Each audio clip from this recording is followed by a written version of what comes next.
Look at it.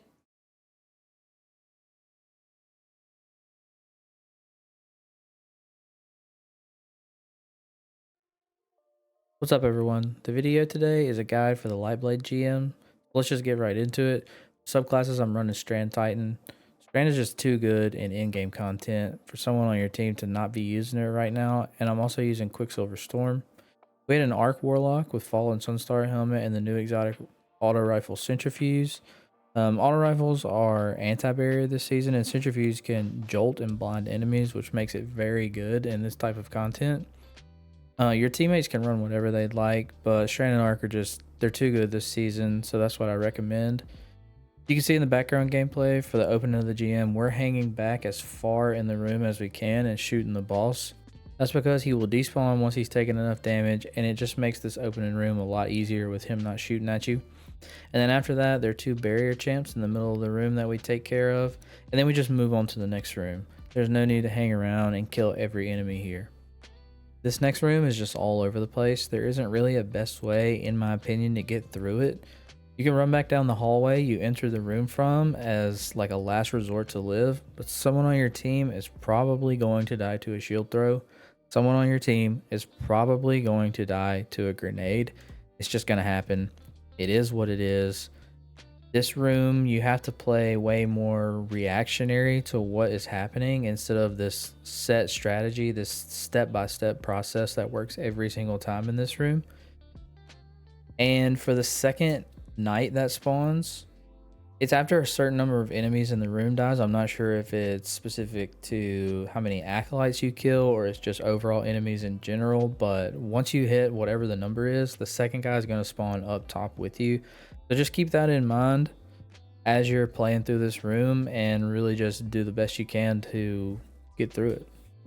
In this next section, the best tip I have for you is to get off the boat. You can jump off to the sides where the acolytes are and make your way slowly towards the end of the room.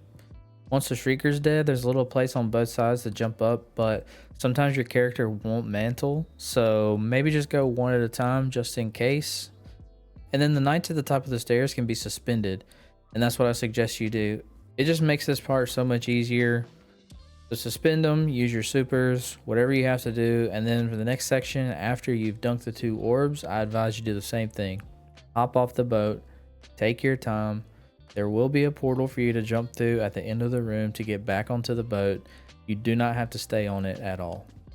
And just a quick note on this part where the thrall are jumping onto the boat. You can actually jump up on the ledge where they spawn and they won't attack you, which makes this part way easier. So the lamp section is another part where things can get sideways for you really quick.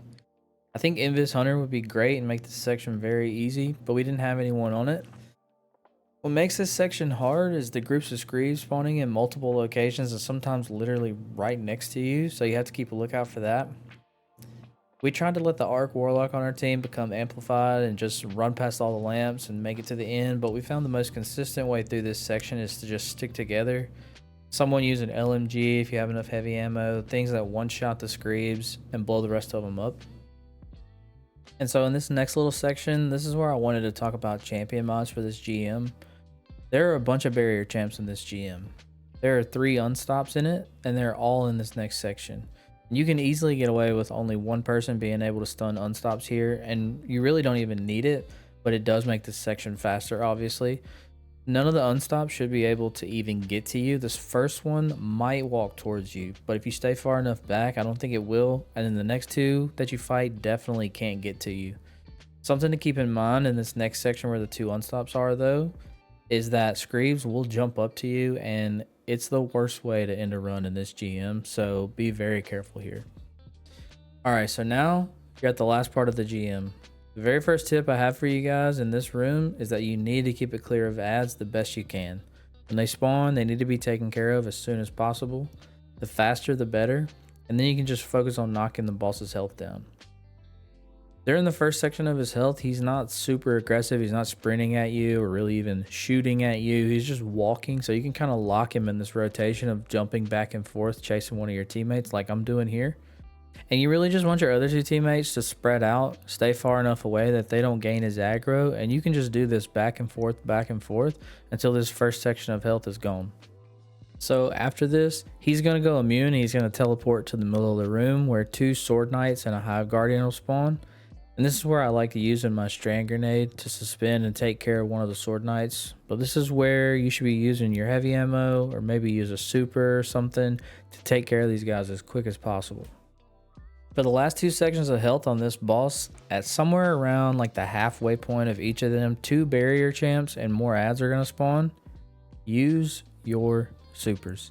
Get rid of them ASAP. I promise you, it makes this room so much easier. Anytime we wiped in this GM, it was to the barriers or taking too long to get rid of them and the boss ran up behind us or something. So you need them to be gone immediately if you can. And that's it for the last room in this GM. It's the same cycle of enemies 2 or 3 times and then just chipping away at the boss until he's gone. That is going to be it for the video though. I hope this helps you and your friends get through this GM. Maybe you're trying to get Conqueror for the first time or something. This GM seems very hard, but I promise you guys can do it. Good luck, have fun, and I'll see you in the next one.